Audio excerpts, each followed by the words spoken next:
नमस्कार दोस्तों, स्वागत है आपका आज के मुख्य समाचार में, जिसमें सबसे पहले और बड़ी खबर में आपको बताएंगे कि भारत की ताकत देख बड़ी पाकिस्तान की चिंता, मीडिया में मचा हलचल। दूसरी बड़ी खबर में जिक्र होगा कि आईटीबीपी की 7 नई बटालियन, 9400 नए पद, चीनी सीमा पर चौकसी बढ़ाने के लिए कैबिनेट ने लिए ये बड़े फैसले। तीसरी ब्रेकिंग न्यूज में जिक्र होगा कि महंगे पेट्रोल डीजल से जल्द मिलेगा छुटकारा, बढ़ती महंगाई को देखते हुए टैक्स घटा सकती है सरकार। चौथी खबर में जिक्र होगा कि धरती पर बोझ है पाकिस्तान, खुद को भारत में मिला ले, पड़ोसी मुल्क की कंगाली पर सीएम योगी आदित्यनाथ ने ली मिर्चीदार चुटकी। और साथ ही साथ पांचवी खबर में आपको बताएंगे कि अमेरिका यूरोप के ऐतराज पर भारी, रूस से भारत की यारी, आयात में 384% का हुआ इजाफा। दोस्तों, हर एक खबर की गहराई में आपको ले जाएंगे, लेकिन उससे पहले अगर आपको विदेश की सेना और पीएम मोदी पर पूरा भरोसा है तो आप अभी इस वीडियो को लाइक, चैनल को सब्सक्राइब और बेल आइकन दबाकर कमेंट में लिखिए जय हिंद जय भारत। दोस्तों, रुक करते हैं सबसे पहले और बड़ी खबर की तरफ। भारत की ताकत देख बड़ी पाकिस्तान की चिंता, मीडिया में मची जबरदस्त हलचल। जी हां दोस्तों, प्रधानमंत्री नरेंद्र मोदी ने सोमवार को बेंगलुरु में एरो इंडिया शो के 14वें सत्र का उद्घाटन किया। 5 दिनों तक चलने वाला ये शो बेंगलुरु के येलहांका एयरफोर्स स्टेशन पर हो रहा है और इस शो की खासियत यह है कि इसमें 98 देश और 100 से ज्यादा विदेशी डिफेंस कंपनियां हिस्सा ले रही हैं। इसके अलावा इस शो में 32 देशों के रक्षा मंत्री और 29 देशों के वायुसेना प्रमुख भी भाग लेंगे। बेंगलुरु में हो रहे एरो इंडिया के 14वें एडिशन को लेकर पाकिस्तानी मीडिया ने भी प्रमुखता से जगह दी और भारत के डिफेंस प्रणाली पर टिप्पणी की है। दरअसल आर्थिक तंगी से बेहाल पाकिस्तान को आईएमएफ की शर्तों के तहत डिफेंस बजट कम करना होगा। ऐसे में एरो इंडिया शो के माध्यम से भारत की अपनी सैन्य निर्यात में बढ़ोतरी कर अमेरिका, रूस और चीन जैसे सैन्य महाशक्तियों के साथ मंच साझा करने की महत्वाकांक्षा पाकिस्तान को चिंतित कर रही है। रुक करते हैं अगली ब्रेकिंग न्यूज की तरफ। आईटीबीपी की 7 नई बटालियन, 9400 नए पद, चीनी सीमा पर चौकसी बढ़ाने के लिए कैबिनेट ने किया ये बड़ा फैसला। जी हां दोस्तों, भारत और चीन के बीच सीमा पर तनातनी को लेकर विपक्ष संसद में भी सरकार पर हमलावर रहा और मोदी सरकार ने अब भारत चीन सीमा पर निगरानी की जिम्मेदारी संभाल रहे भारत तिब्बत सीमा पुलिस को लेकर बड़ा फैसला किया है। मोदी कैबिनेट की बुधवार को हुई बैठक में आईटीबीपी की 7 नई बटालियन बनाने के प्रस्ताव पर मोहर लगा दी गई है और केंद्रीय मंत्री अनुराग ठाकुर ने कैबिनेट की मीटिंग के बाद इसका ऐलान किया है। उन्होंने ये भी बताया कि कैबिनेट मीटिंग में आईटीबीपी का एक सेक्टर हेडक्वार्टर की स्थापना के प्रस्ताव को भी हरी झंडी दे दी गई है। उन्होंने बताया कि नई बटालियन के लिए एक अतिरिक्त सेक्टर हेडक्वार्टर स्थापित किया जाएगा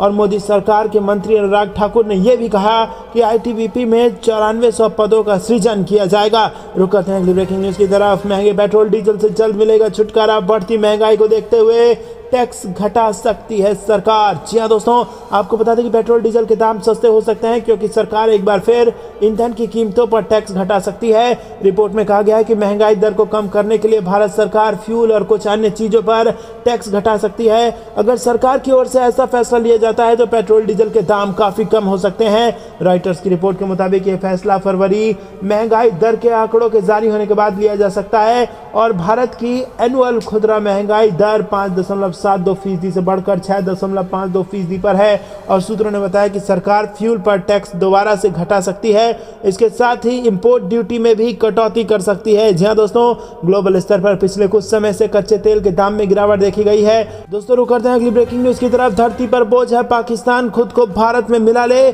पड़ोसी मुल्क की कंगाली पर सीएम योगी ने ली मिर्चीदार चुटकी। जी हां दोस्तों, उत्तर प्रदेश के मुख्यमंत्री योगी आदित्यनाथ ने कहा कि पाकिस्तान धरती पर बोझ है, वो जितना जल्दी भारत के अंदर खुद को समाहित कर दे तो वो उनके हित में होगा। सीएम योगी ने बुधवार को एक निजी चैनल के साथ इंटरव्यू में कहा कि यह तय है कि एक दिन अखंड भारत राष्ट्र का निर्माण होना ही है। सीएम योगी ने पाकिस्तान में जारी तंगहाली के सवाल पर कहा कि श्री अरविंद ने पाकिस्तान के बारे में स्पष्ट घोषणा की थी कि आध्यात्मिक जगत में पाकिस्तान कोई वास्तविकता नहीं है। जी हां दोस्तों, अरविंदो घोष की बात कर रहे थे योगी आदित्यनाथ। रुक करते हैं अगली ब्रेकिंग न्यूज की तरफ। अमेरिका यूरोप के ऐतराजों पर भारी, रूस से भारत की यारी, आयात में 384% का इजाफा। जी हां दोस्तों, अमेरिका और यूरोपीय देशों के ऐतराज के बावजूद रूस से भारत की यारी परवान चढ़ती जा रही है और ताजा आंकड़े इस बात की गवाही दे रहे हैं। रूस से भारत के आयात में 384% का इजाफा हुआ है और इस इजाफा ऐसे समय में हुआ है जब अमेरिका और पश्चिम देशों ने रूस पर कड़े आर्थिक प्रतिबंध लगाए हुए हैं और इन दोनों के प्रतिबंधों को दरकिनार करते हुए भारत लगातार रूस के कच्चा तेल आयात वहां से कर रहा है। वहीं वाणिज्य मंत्रालय के आंकड़ों के अनुसार रूस से भारत का आयात इस वर्ष में अप्रैल जनवरी के दौरान 5 गुना बढ़कर 37.31 अरब डॉलर हो गया है। 2021-22 में रूस भारत का 18वां सबसे बड़ा आयात भागीदार रहा और इस दौरान भारत ने रूस से 9.46 बिलियन अमेरिकी डॉलर का आयात किया और मंत्रालय ने बताया कि रूस से आयात बढ़ने के पीछे मुख्य कारण कच्चा तेल है।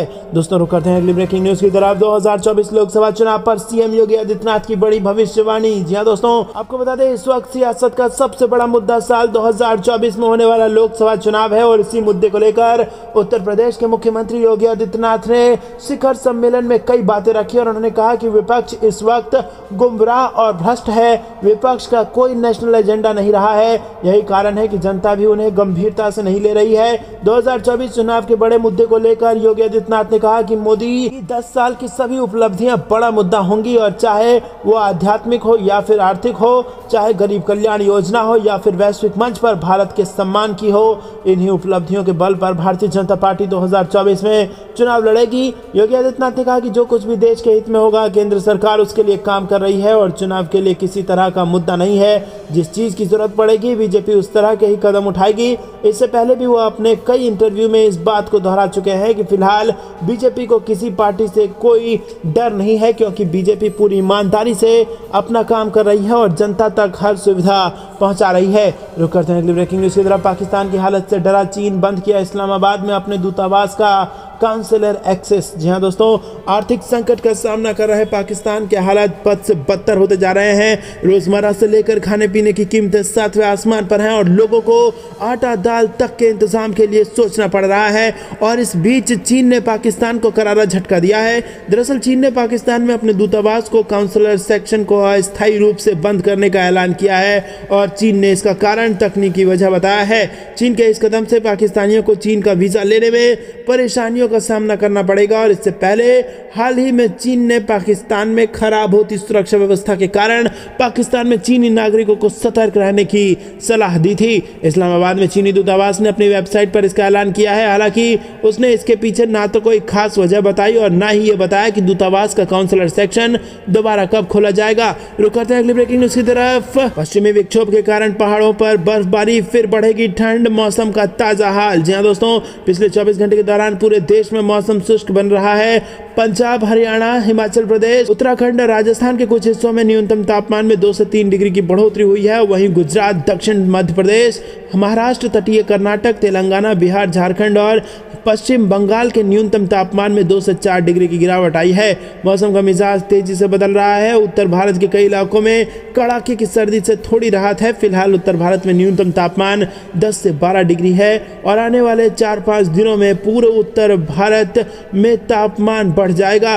दोस्तों रुक करते हैं अगली ब्रेकिंग न्यूज की तरफ, जिसमें आपको बता दें कि विंध्य को साधने सतना पहुंचेंगे गृह मंत्री अमित शाह। अपने मजबूत किले को बचाने में जुटी भाजपा। जी हां दोस्तों, मध्य प्रदेश में विधानसभा चुनाव को लेकर उल्टी गिनती शुरू हो गई है। सत्ताधारी भारतीय जनता पार्टी और कांग्रेस दोनों ही दल पूरे प्रदेश में जोर शोर के साथ तैयारियों में लगे हुए हैं और भाजपा जहां पूरे देश में विकास यात्रा निकालने जा रही है तो वहीं दूसरी तरफ विंध्य क्षेत्र को साधने में भी जुटी हुई है। और इसी सिलसिले में केंद्रीय गृह मंत्री अमित शाह 24 फरवरी को सतना आ रहे हैं। गृह मंत्री यहां विभिन्न कार्यक्रमों में शामिल होंगे। विंध्य प्रदेश का 5वां सबसे बड़ा क्षेत्र है और इस अंचल में 31 विधानसभा और 4 लोकसभा सीटें आती है और यह क्षेत्र भाजपा के मजबूत किले के तौर पर जाना जाता है। पूरे क्षेत्र में ब्राह्मण, ठाकुर, पिछड़ा वर्ग और कुर्मी वोटर्स का अच्छा दबदबा है। कांग्रेस के गढ़ रहे विंध्य क्षेत्र में भाजपा 2003 के विधानसभा चुनाव से ही अच्छा प्रदर्शन करते आ रही है और 18 के चुनावों में जब कांग्रेस राज्य में सत्ता में लौटी तो उसे विंध्य से महज 6 सीटें हासिल हुई। दोस्तों रुक करते हैं अगली ब्रेकिंग न्यूज की तरफ। इसी गुब्बारे के मलबे से खुली चीन की पोल, यूएस ने किए चौंकाने वाले दावे। जी हां दोस्तों, आपको बता दें कि चीन के जासूसी गुब्बारों को लेकर अमेरिका ने बड़ा खुलासा किया है। अमेरिका का कहना है कि पिछले दिनों मार गिराए गए चीन के जासूसी गुब्बारे के मलबे को अटलांटिक महासागर से बरामद किया गया है और इस मलबे में जासूसी में इस्तेमाल किए जाने वाले इलेक्ट्रॉनिक सेंसर्स भी शामिल हैं। न्यूयॉर्क टाइम्स की रिपोर्ट के मुताबिक अमेरिकी सेना के नॉर्दर्न कमांड ने जारी बयान में कहा है कि सर्च क्रू ने घटनास्थल से मार गिराए गए गुब्बारे का मलबा हासिल किया है और इसमें सेंसर और इलेक्ट्रॉनिक टुकड़े भी शामिल हैं। चीन ने बीते दिनों इस विशालकाय गुब्बारे को मार गिराया था। दोस्तों रुक करते हैं अगली ब्रेकिंग न्यूज की तरफ। भारत के आसमान से अमेरिकी बम वर्षक विमानों ने चीन को ललकारा। एरो इंडिया शो 2023 की हुंकार। जी हाँ दोस्तों, बेंगलुरु में चल रहे एरो इंडिया शो के मौके पर अमेरिका के सबसे घातक माने जाने वाले बम वर्षक B-1B लैंसर विमानों ने भारत के आसमान से चीन को अपनी ताकत का एहसास करा दिया है। वहीं दोस्तों चीन के जासूसी गुब्बारे मामले में अमेरिका से चल रहे ड्रैगन के तनाव के बीच बेंगलुरु का ये एरो इंडिया शो 2023 खास संदेश देता दिख रहा है। अमेरिकी वायुसेना ने B-1B लैंसर बम वर्षक विमानों को बेंगलुरु के येलहंका वायुसेना अड्डे पर एरो इंडिया 2023 में शामिल किया गया और इनकी ताकत को देखकर चीन चिंता में पड़ गया है और इस शो में 98 देशों की 800 से अधिक कंपनियां और प्रतिनिधि हिस्सा ले रहे हैं। दोस्तों रुक करते हैं अगली ब्रेकिंग न्यूज की तरफ। पीएम मोदी के खिलाफ नफरत से भरी है बीबीसी की डॉक्यूमेंट्री। भारत के समर्थन में उतरे ब्रिटिश सांसद, कहा बकवास पत्रकारिता। जी हाँ दोस्तों, आपको बता दें कि प्रधानमंत्री नरेंद्र मोदी पर बीबीसी की डॉक्यूमेंट्री नफरत से भरा एक काम था। ये खराब पत्रकारिता थी, खराब शोध था और पीएम मोदी के खिलाफ एक धब्बा था जो पूरी तरह से अनुचित है। बीबीसी डॉक्यूमेंट्री पर यह बातें ब्रिटेन के सांसद बॉब ब्लैकमैन ने कही है। सांसद ने आगे कहा कि ब्रॉडकास्टर ब्रिटिश सरकार के विचारों का प्रतिनिधित्व नहीं करता है और कुछ दिनों पहले गुजरात दंगों पर बनी बीबीसी की एक डॉक्यूमेंट्री को लेकर विवाद खड़ा हो गया था और इसका नाम इंडिया द मोदी क्वेश्चन है और डॉक्यूमेंट्री को भारत ने प्रोपेगेंडा का हिस्सा बताया था। एक भारतीय न्यूज चैनल से बात करते हुए ब्लैकमैन ने कहा कि 2 एपिसोड की डॉक्यूमेंट्री ये दिखाने की कोशिश करती है कि भारत की न्यायिक प्रणाली पर भरोसा नहीं किया जा सकता है। भारत की न्याय व्यवस्था राजनीति से पूरी तरह अलग और पूरी तरह स्वतंत्र है। बॉब ने कहा कि बीबीसी की डॉक्यूमेंट्री भारत को एक गैर धर्मनिरपेक्ष देश दिखाने की कोशिश करती है, लेकिन हम जानते हैं कि भारत सभी धर्मों और हर पृष्ठभूमि से आने वाले लोगों को गले लगाता है। इसीलिए डॉक्यूमेंट्री ने जो भारत की एक बेहद खराब तस्वीर पेश की है वो मेरे हिसाब से पूरी तरह से गलत है। दोस्तों रुक करते हैं अगली ब्रेकिंग न्यूज की तरफ। कोरोना के बाद एक और खतरनाक वायरस मारबर्ग ने दी दस्तक। WHO के उड़ गए होश, लक्षण और बचाव का यह है तरीका। जी हाँ दोस्तों, अभी तक दुनिया कोरोना महामारी से उभरी नहीं थी कि एक और नए वायरस ने दस्तक दे दी है। जी हाँ दोस्तों, कोरोना के बाद आए मारबर्ग वायरस ने वर्ल्ड हेल्थ ऑर्गेनाइजेशन की भी नींद उड़ा दी है। मारबर्ग वायरस से 9 लोगों की जान जा चुकी है और अब WHO भी अलर्ट मोड में आ गया है। इबोला की तरह ही मारबर्ग वायरस की भी उत्पत्ति चमगादड़ों से हुई है और ये वायरस संक्रमित लोगों से और उनसे जुड़ी चीजों का इस्तेमाल करने से फैल सकता है। अगर आप किसी ऐसे व्यक्ति के नजदीकी संपर्क में आते हैं जिसे ये बीमारी है तो इसकी संभावना ज्यादा है कि आपको भी अपनी चपेट में ले सकता है। जी हाँ दोस्तों, इसके लक्षण है दस्त, तेज बुखार, खून की उल्टी होना, जी मचलाना, भयंकर सिरदर्द, गंभीर ब्लीडिंग, उल्टी और इसी के साथ नाक या मसूड़ों से ब्लीडिंग। और दोस्तों ये इसके लक्षण हैं और इनके संपर्क में आने से ये फैल भी सकता है। रुक करते हैं अगली ब्रेकिंग न्यूज की तरफ। रूस से मदद लेकर भारत ने कम कर ली है महंगाई। इमरान खान ने फिर की मोदी सरकार की तारीफ। जी हाँ दोस्तों, पाकिस्तान के पूर्व पीएम इमरान खान ने एक बार फिर से भारत की मोदी सरकार की तारीफ की है। उन्होंने लाहौर में कहा कि भारत ने रूस से सस्ता तेल खरीद के महंगाई दर को 7.5% से घटाकर 5.5% कर लिया है, जबकि पाकिस्तान में ये 12% से बढ़कर 30% तक हो गई है। उन्होंने इसके लिए पूर्व सेना प्रमुख जनरल कमर जावेद बाजवा को भी जिम्मेदार ठहराया है। बीते साल नवंबर में ही रिटायर वो हुए हैं और उन्होंने कहा कि मैंने बाजवा से कहा था कि भारत के अमेरिका से अच्छे संबंध है, इसके बाद भी वो यूक्रेन की जंग पर न्यूट्रल है, इसीलिए पाकिस्तान को भी इस जंग से दूर ही रहना चाहिए।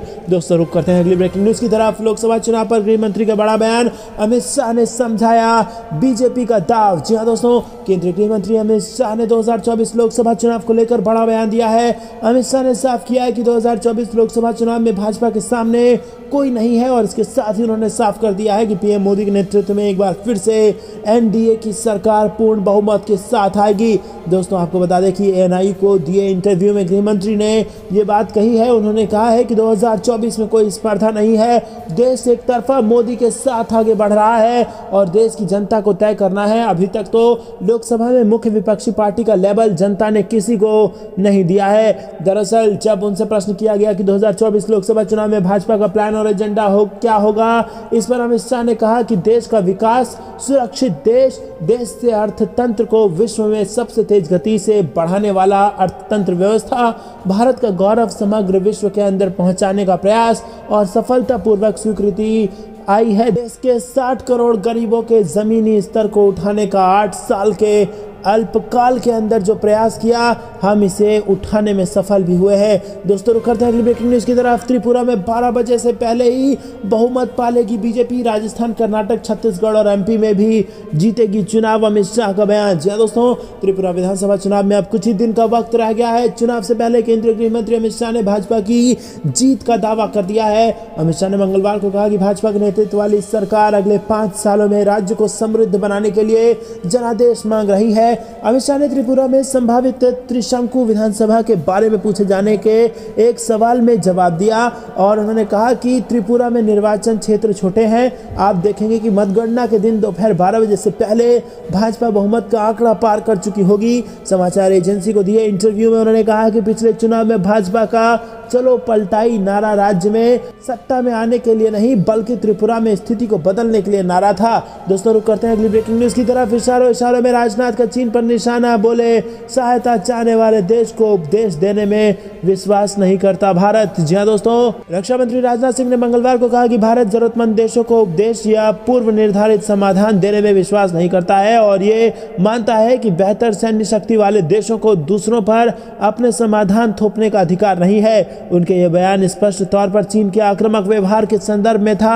एरो इंडिया में लगभग 30 देशों के अपने समकक्षों और उप रक्षा मंत्रियों को संबोधित करते हुए सिंह ने कहा कि भारत हमेशा एक नियम आधारित वैश्विक व्यवस्था के लिए खड़ा रहा है, जिसमें सभी संप्रभु राष्ट्रों के बीच सही होने की संभावना की मौलिक प्रवृत्ति को निष्पक्षता, सम्मान और समानता से प्रतिस्थापित किया जाता है। दोस्तों रुक करते हैं अगली ब्रेकिंग न्यूज की तरफ। रुपया न डॉलर और ना ही पेट्रोल पंप में तेल, दिवालिया होने के करीब पाकिस्तान। जी हां दोस्तों, आपको बता दें कि पाकिस्तान की आर्थिक हालत बेहद खराब हो गए हैं। आईएमएफ से बेल आउट पैकेज पाने के लिए पाकिस्तानी सरकार ने एड़ी चोटी का जोर लगा दिया था, लेकिन बात नहीं बनी। अब स्थिति यह है कि पाकिस्तान दिवालिया होने के करीब खड़ा है। पाकिस्तान रुपया डॉलर के मुकाबले 275 पर पहुंच गया है। यह ऑल टाइम लो लेवल है और खाने पीने सहित सभी चीजों के दाम आसमान पर हैं। महंगाई बढ़कर 27% से अधिक हो गई है। विदेशी मुद्रा भंडार की बात करें तो ये दिनों दिन घट रहा है। पाकिस्तान के विदेशी मुद्रा भंडार 1998 से अब तक के सबसे निचले स्तर पर है और ये केवल 3 अरब डॉलर ही रह गया है और इससे पाकिस्तान एक महीने का आयात भी कवर नहीं कर पाएगा। दोस्तों रुक करते हैं अगली ब्रेकिंग न्यूज की तरफ। अगले 5 वर्षों में तीसरी सबसे बड़ी अर्थव्यवस्था वाला देश बनेगा भारत, राजनाथ सिंह ने कर दी है इसको लेकर भविष्यवाणी। जी हाँ दोस्तों, बेंगलुरु में arrow India 2023 CEO round table conclave में रक्षा मंत्री राजनाथ सिंह ने भारत की अर्थव्यवस्था को लेकर बड़ी भविष्यवाणी कर दी है और कहा है कि भारत दुनिया की 5वीं सबसे बड़ी अर्थव्यवस्था है और अगले 5 सालों में तीसरी सबसे बड़ी अर्थव्यवस्था बनने की उम्मीद करते हैं। दोस्तों रुक करते हैं अगली ब्रेकिंग न्यूज की तरफ। तुर्की बोला हर टेंट हर कंबल के लिए भारत का शुक्रिया, भूकंप पीड़ितों की मिल रही बड़ी मदद। जी हाँ दोस्तों, जबरदस्त भूकंप के बाद मुश्किल हालात से जूझ रहे तुर्की ने एक बार फिर भारत का शुक्रिया अदा किया है। भारत में तुर्की के राजदूत फिरात सुनैल ने सोमवार को भारत द्वारा राहत सामग्री भेजने के लिए आभार जताया और आपको बता दें कि 6 फरवरी को दक्षिण पूर्वी तुर्की और उत्तर सीरिया में 7.8 और 7.5 तीव्रता का भूकंप आया था। इनमें करीब 33,185 लोगों की मौत हुई है और मृतक संख्या बढ़ने की संभावना है क्योंकि तलाश दलों को और भी शव मिले हैं। रुक करते हैं अगली ब्रेकिंग न्यूज की तरफ। मौलाना अरशद मदनी और महमूद मदनी के खिलाफ शिकायत, धार्मिक उन्माद फैलाने का केस दर्ज करने की मांग। जी हाँ दोस्तों, जमीयत उलमा हिंद के अलग अलग थड़े के प्रमुख मौलाना अरशद मदनी और महमूद मदनी के खिलाफ दिल्ली पुलिस आयुक्त को शिकायत दी गई है और दोनों धार्मिक नेताओं के खिलाफ धार्मिक उन्माद फैलाने का मुकदमा दर्ज करने की मांग की गई है। यह शिकायत हिंदू सेना के प्रमुख विष्णु गुप्ता ने दी है और दिए गए शिकायत हिदायती पत्र में कहा गया है कि रामलीला मैदान में जमीयत के अधिवेशन में विवादित बयान देने वाले मुस्लिम नेता व चाचा भतीजे अरशद व महमूद मदनी के खिलाफ कानूनी कार्रवाई की जाए। पत्र में कहा गया है कि इन दोनों के बयानों से न सिर्फ विवाद हुआ बल्कि इससे धार्मिक फसाद पैदा हुआ और हिंदू पर जैन धर्मगुरुओं ने मंच का बहिष्कार कर दिया। दोस्तों रुक करते हैं अगली ब्रेकिंग न्यूज की तरफ। कांग्रेस लेफ्ट त्रिपुरा को बर्बाद कर देंगे, पूर्ण बहुमत वाली सरकार चाहिए, अगरतला में बोले पीएम मोदी। जी हाँ दोस्तों, आपको बता दें कि प्रधानमंत्री नरेंद्र मोदी सोमवार को त्रिपुरा के अगरतला के स्वामी विवेकानंद मैदान में एक जनसभा में शामिल हुए और उन्होंने इस दौरान विपक्षियों पर हमला करते हुए कहा कि कांग्रेस लेफ्ट त्रिपुरा को बर्बाद कर देंगे, पूर्ण बहुमत वाली सरकार चाहिए। पीएम मोदी ने कहा कि इस चुनाव में मुझे जहां भी जाने का अवसर मिला है, मैंने देखा है कि फिर एक बार बीजेपी की सरकार बनाने का मन त्रिपुरा के लोगों ने बना लिया है। पीएम मोदी ने अगरतला में रोड शो भी किया और पीएम मोदी ने कहा कि हमने त्रिपुरा में शांति और कानून का शासन स्थापित किया और ये इस बात से स्पष्ट है कि चुनाव प्रचार के दौरान सभी पार्टियों के झंडे दिखाई देते हैं और पहले के समय के विपरीत जब एक ही पार्टी हुआ करती थी। डबल इंजन की सरकार के लिए आपका समर्थन देखकर मेरी खुशी भी डबल हो गई है दोस्तों।